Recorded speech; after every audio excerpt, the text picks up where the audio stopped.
Jesus foi uma pessoa de oração frequente e persistente, e prevalente. A oração era uma parte indispensável de tudo o que ele era a fonte de sua vida espiritual, seu crescimento espiritual e seu poder espiritual. Em Mateus 26 verso 41, ele instou a seus discípulos a vigiar e orar para que não cedessem à tentação. Houve pelo menos 2 momentos na vida de Jesus em que sua oração se destacou acima de todos os outros momentos. Um deles foi no jardim do Getsemane, quando Jesus enfrentou a realidade da cruz. Embora seus discípulos estivessem com ele, Jesus os deixou descansar enquanto ia mais fundo no jardim e orava intensamente a ponto de suar gotas significativas de sangue. Veja Mateus 26 versos 36 a 44 e Lucas 22 verso 44. A segunda oração de importância monumental ocorreu durante aquelas terríveis horas escuras que ele passou na cruz. Apesar da intensa agonia da crucificação, o coração de Jesus se voltou para seus algozes e em favor deles ele orou: Pai, perdoa-lhes, pois não sabem o que estão fazendo. Lucas 23 verso 34. Não há dúvida sobre isso, nosso Senhor era um homem de oração. Quando e onde Jesus orava, a oração persistente e profunda nem sempre é conveniente. A oração eficaz exige compromisso com o tempo e lugar. Jesus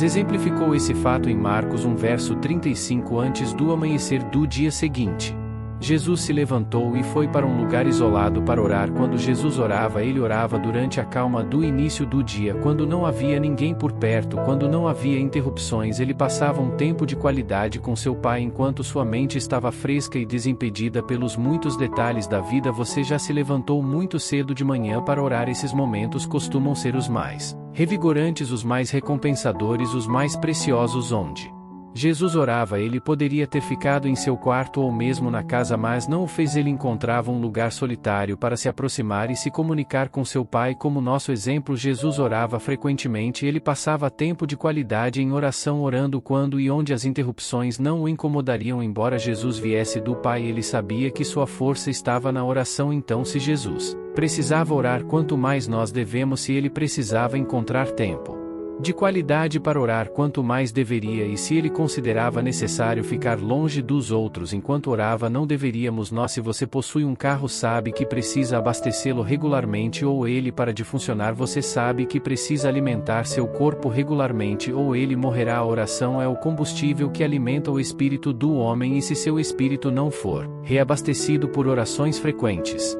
ele se esgotará e chegará a uma parada completa. Cristo também passou noites inteiras em oração. Lucas 6 verso 12 diz: num daqueles dias Jesus foi à montanha a fim de orar e passou a noite orando a Deus. Toda a noite em oração a Deus. Algumas pessoas dirão: mas eu não posso fazer isso, preciso descansar. Sim, você precisa descansar, mas também precisa passar algumas noites em oração. Concordo que não é fácil, mas é ário. Deve ter sido assim com Jesus, pois multidões frequentemente queriam apenas tocá-lo. Quanto ele deve ter precisado da renovação que vinha dessas noites a sós com seu Pai. O resultado era sempre um suprimento fresco de poder e unção suficiente para a drenagem interminável de seus recursos espirituais. Mas durante essas noites, quando ele orava apresentando diante do Pai as necessidades de um pecador e sofredor, Deus o encontrava, e nosso Pai fará o mesmo por qualquer pessoa que se importe o suficiente para sacrificar algumas horas de sono para um encontro com o Todo-Poderoso. Para uma pessoa abrir mão do seu descanso para interceder pelos outros revela sua sinceridade, e para alguém dedicar a Deus sozinho uma manhã, um dia ou uma noite inteira mostra sua paixão em ajudar e abençoar as pessoas, indicando que elas são sua primeira preocupação. A igreja deve redescobrir sua fonte de poder. A igreja hoje se embelezou construindo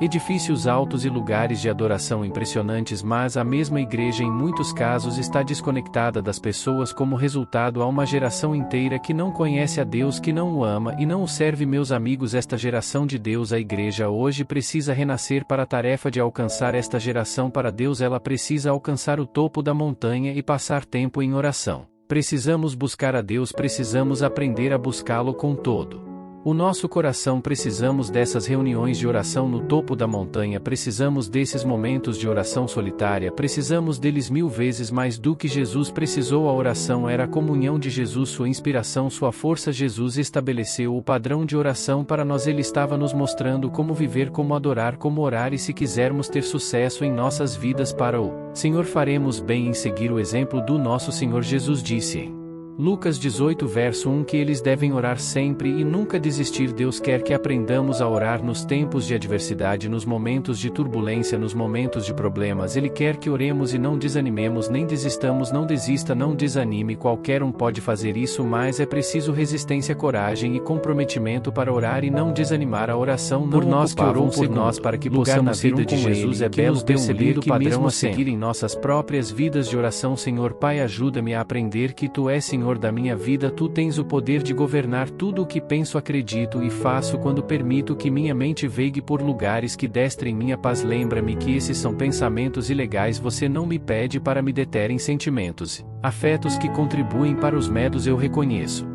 que minha mente viverá em perfeita paz quando eu fixar minha atenção em você. Então, Senhor Jesus, permita que sua paz governe meu coração. Lembre-me da paz que tenho em sua casa e me ensine a ser grato por aqueles eventos que me fazem correr para você, focar em você e permanecer em você. Eu nunca preciso viver com pensamentos temerosos e perturbadores. A verdade é que você está no controle, Pai Celestial. Eu te louvo por tua constância e presença constante em nossas vidas. Às vezes podemos sentir você bem ao nosso lado, no entanto é difícil compreender que você está lá de fato. Às vezes a vida fica tão dolorosa que nossas mentes simplesmente não conseguem sentir você através da dor. Às vezes você retira esses sentimentos para que possamos buscá-lo de maneira ainda mais fervorosa. Pai, eu te peço que eu não confie nas minhas emoções, pois elas são falhas, mas sim no seu amor por mim, que eu confie na sua palavra para ser a verdade que governa a minha vida acima do meu entendimento. Ajude-me a reconhecê-lo e a acreditar em você mesmo que minhas emoções possam dizer o contrário. O Senhor é bom, confiável, e o Senhor é gentil. O Senhor é tanto todo-poderoso quanto todo-amoroso. Que a paz de Deus, que excede todo entendimento, reine em nossos corações, assim como buscamos fixar nossa atenção